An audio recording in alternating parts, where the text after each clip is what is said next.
Hi and welcome to the Ruby Tuesday. My name is Ruben and this is my review for Netflix's original movie Close. I just wanted to say a huge thank you to everybody that supported my first novel. It's part of a trilogy. It's in the vein of Harry Potter meets Divergent. It's a lot of fun. I've had quite good positive feedback from it and I really just wanted to take a quick few seconds to say thank you to everybody that supported and bought it. It's on a super good deal at the moment on Kindle. I believe it's $1.99. You can also buy it in paperback and hardback on Amazon, so you can go check that out. If you haven't yet, I'll put a link below. But let's get into the review.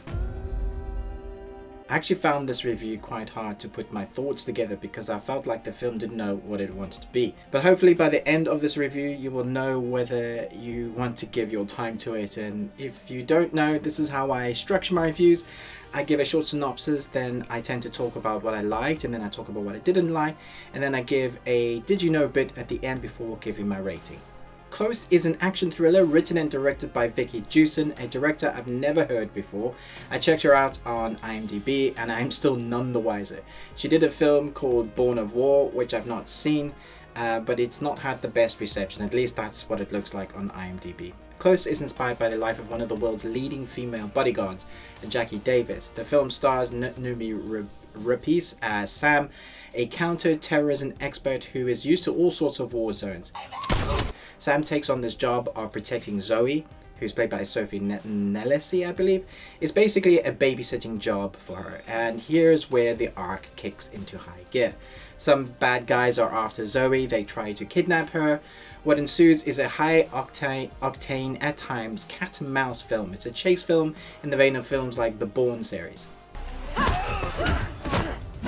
What intrigued me about this film was who was playing one of the leads. I have in the past really enjoyed some of Noomi Rapace's performance. I think she's a strong actress and she often brings depth to her characters that are much needed in the films she's starring in. Not always, but she does really go deep with her characters. She's a really tough, hard-hitting character. I don't think I've seen her play much light parts, but I really like her as an actress. I thought she was fantastic in The Girl with the Dragon Tattoo trilogy.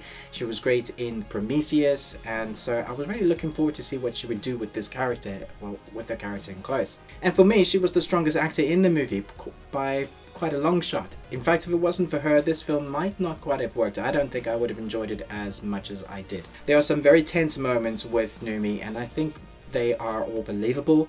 I also thought the fighting sequences with her were well done. I know she can fight, but I've never seen her do it in the level of a Bourne film, and it's not in the level of a Bourne film. I believe Noomi as the badass bodyguard, and when the story takes time to develop her character, I also really started caring about what she was doing and what she was going through, so that when she was fighting for her life and that of Zoe's, I really cared. And I think that's a good thing. That's exactly what the film should invoke from the viewer. And I thought, wow, okay, what are they going to go through? How are they going to get out of this? And I think that's down to mostly to Noomi's acting and her believability. As I said, it's basically a chase film with the bodyguard trying to save the girl Zoe as they try to stay one step ahead of their would-be kidnappers. And I think the action sequences really worked because they had an air of real authenticity to them. And I think this partly comes down to the working closely with the actual real-life bodyguard that this film's character is based on, the life of Jackie Davis. She was able to help, I believe, she was able to help guide these situations, what happened, how it felt. So they kind of took what Jackie went through. She was there to help them really kind of, I guess, give the little nitty-gritty parts and make it real. So like there's little bits and moments in the fight sequences, real life use of things that you would do like in Krav Maga, just using things around the world, around the rooms, that I thought, wow, that actually felt real. I believe that that's what would happen in that moment. And I think that's probably down to their use of somebody that's really experienced it in the real life. In the real world. The cinematography in this is also well done. This film looks good most of the time.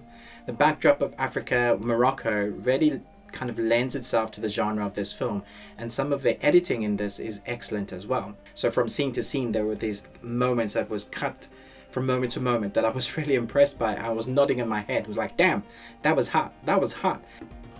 Oh, that's hot, that's hot. And I don't remember the last time I commented on a film that I liked because of its transitions. And it didn't happen the whole way through, but there were moments where I thought, wow, that was really well done. I think you'll notice it when you see it. There are moments you're like, wow, that was really clever. So I just, sometimes I really appreciate moments like that, and I thought it was good to kind of just mention that. What I did not like. Unfortunately, I felt like there was a lot that didn't work in this film.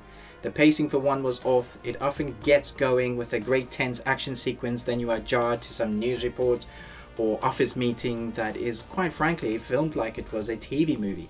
The sequences, not with Noomi, just felt cheap to me, which is a really strange contrast, going from these rich, tense environments to like bland, boring shots. And I think it was meant to offer a contrast, but it just kind of took me out of the moments I think that it really wanted to emphasize on. It took away from the quality of the film. And this is my greatest issue with the film. For every great scene there was, it seemed to counter with an equally annoying one, or one that was like felt out of place. There is a scene in the ocean. It's filmed underwater with Noomi, and it's filmed like it's a dream sequence, and it came out of nowhere. The shot is very... Obviously water is blurry, but it's really clear, but it also feels like you're in a dream. I didn't know what was happening in the scene. You'll know it when you see it. It's one of the strangest shots I've seen in filming in a long time. Strange in a way that it's out of place. Don't get me wrong, this film is watchable, and when it works really well. The performances for the most part are really good, especially Noomi's, and it has some great tense action sequences. It's just the pacing that really kind of lets down this film, and some of the less than stellar sequences that it cuts to. Did you know? Did you know that Noomi Rapace has been in a Netflix movie already called What Happened to Monday? She played 7 different characters named after each day of the week. She was excellent in that. You can probably still check that out now. At times this film is reminiscent of the Bourne films, and maybe even a bit of A Man on Fire.